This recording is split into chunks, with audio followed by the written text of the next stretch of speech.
Hello, everyone. Welcome back to TJ Shorts, our series of video interviews with recent Theater Journal authors. I'm here today with Dr. Ryan Donovan, who is Assistant Professor of Theater Studies at Duke University and co-founder and Vice President of the International Society for the Study of Musicals. Dr. Donovan's article, "It Feels Like Being in Jail All Over Again: Staging the Criminalized Liminality of Sex Offenders," was published in Theater Journal, Volume 76, Number 3, in September 2024.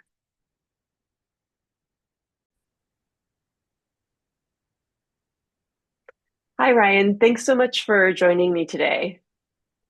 My pleasure. So to begin, I was wondering, could you give our viewers a brief summary of the topic of your article and its main argument? Sure. So this article is about two plays that stage the post-incarceration experiences of sex offenders. One of the plays is documentary theater, and the other is more traditional narrative dramatic structure with fictionalized characters. And neither play points toward a specific solution to the problem of what do we do with sex offenders after they have been in jail. And so when I saw the call for papers for this special issue on performance and abolition, I thought that these plays really provide a unique way into that topic because of their ambivalence. And so one of the arguments in the essay is that it's through producing this ambivalence in spectators that they actually create the space to consider alternatives to the current criminal punishment system. And kind of alongside that, there's this interesting thread that weaves through about the different meanings of to act. Both in terms of what does it mean for theater to make spectators act, and then also what does it mean to be an actor and to portray these characters. In the one case of America is Hard to See, the documentary piece, the a lot of the performers met the actual people who they are portraying on stage because they went to the town in Florida called Miracle Village where they live. Um, and some of them were able to come to rehearsal or see the show in New York after the fact. And then the other group of actors in Bruce Norris's play Downstate were playing fictional characters, and there seemed to be this real tension between these two approaches that was surprising to me. So um, I weave all of that together to talk about what is this kind of productive ambivalence that these plays produce in their lack of didacticism. They're not interested in telling you this is the answer or that's the answer. They really create this space for spectators to sit with the uncertainty and frankly the discomfort of the topic, the situation, and to kind of hold a lot of competing truths at the same time. I love this idea of productive ambivalence, and certainly an interesting way to deal with, like, as you just said, a topic that must feel uncomfortable for spectators a lot of the time sitting in these performances. So, how did you come to this topic? Uh, the way that I came to this topic was actually I I want to say in 2019 or 2018. I'm totally forgetting the year of which I saw the play. I wrote about it this way, but um, I saw America is Hard to See. I kind of happened upon it. I don't remember knowing what it was about before I went in, other than it was documentary theater and it was um, part song, part speech, and very actor driven. And I saw that play, and I mean, I was kind of dumbstruck afterwards because it was something that I hadn't really given that much thought to be honest. What do we do in this situation, and um, in this situation of sex offenders who live in this state of perpetual criminalization after they are released from prison, which was also something I hadn't given a great deal of thought to at that point. And um, America is Hard to See is was created by Life Jacket Theater Company. It was their first production ever, and it was a really bold choice to do this play about a group of people that are generally reviled and outcast in society, and then to treat them with grace and to actually this play explicitly tells people that they should leave not knowing how they feel. And so, you're guided to the kind of ambivalence that that actually I think makes space for something new to come into your mind. Um, so I saw that play and it really got under my skin and I couldn't stop thinking about it. And then the pandemic intervened and Bruce Norris's play Downstate finally made its way to New York to Playwrights Horizons in 2021, I believe. And um, I saw it and again was completely disarmed by it. And it has a very different tone than America is Hard to See. It's very dark. It's darkly funny.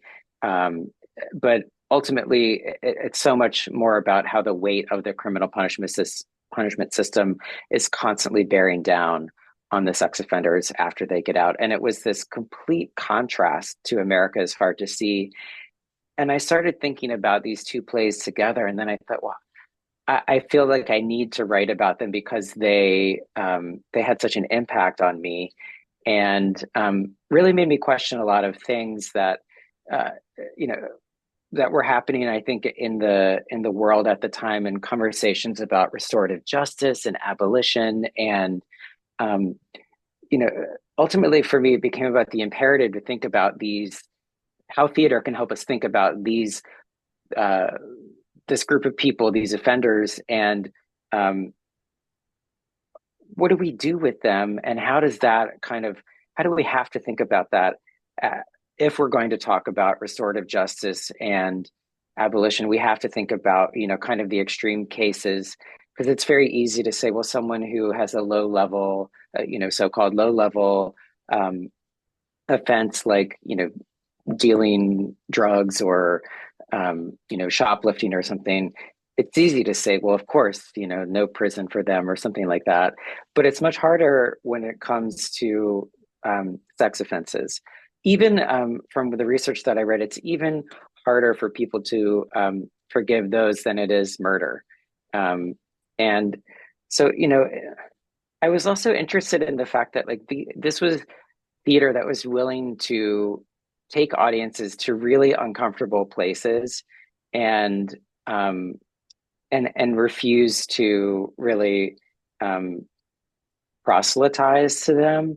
I mean, the most as far as that gets is like the moment I mentioned in America is Hard to See, where it says audiences should leave saying, "I don't know how I feel," and I found that to be a really profound way of thinking about the impact that theater can have. Because I think that, most of us in theater and in academia tend towards one side of the political spectrum. And I think we can we can veer a little bit towards like groupthink at certain times. And I really like that these plays were pushing against that gently. Um, and so I knew that I had to write about them. And, you know, along the way, at a certain point, I became more aware of the work of the geographer Ruth Wilson Gilmore, and she teaches at the school where I did my PhD at the CUNY Graduate Center. And I wish I had been more aware of her work when I was studying there, but her work on abolition geography was so central to helping me conceptualize what space is doing in these plays and what do they have to say about our proximity in the theater to each other, but also then thinking about the very topic of these plays, which is essentially about how and how close proximity do we as society want to allow sex offenders to get to us, and how far apart do we want to live from each other? So I just found that the work of Gilmore and other geographers was so mind expanding for me. And then when I started putting all of that in conversation with each other, I thought, this is the way in and a really exciting area for me to explore. I love the idea of bringing geography into conversation with theater and performance studies. I know very little about the topic of your article, but just that sort of the way that proximity and where people live as part of the public debate about sex offenders certainly makes that make a lot of sense. And we talk about space so much in theater and performance to then think with scholars whose main focus is the organization of space. I think is a really exciting idea. So thank you for that. Yeah. Could you tell our viewers a little bit about how this particular article connects to the broader concerns of your research or maybe ongoing conversations in the field at large in theater and performance studies?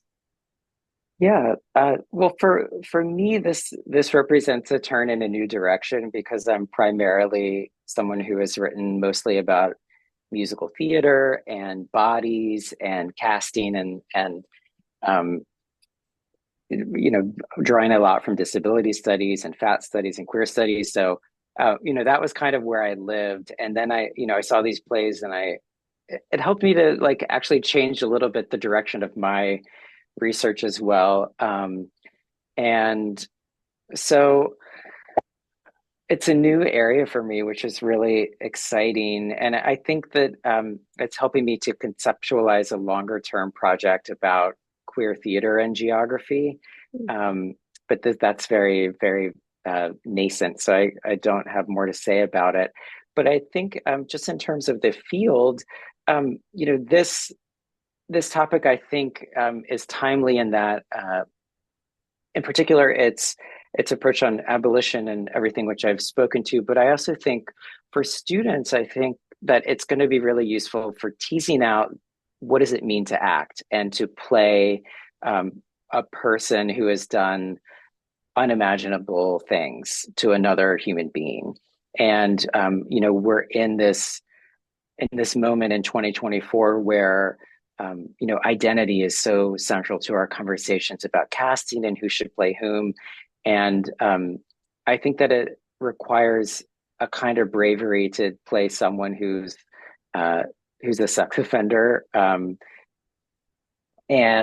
I was so struck by the difference in the ways that playing these parts seem to affect the actors in these two very different shows because the actors in Downstate spoke a lot about how hard it was to leave the heaviness of the world of the play behind at the end of the show.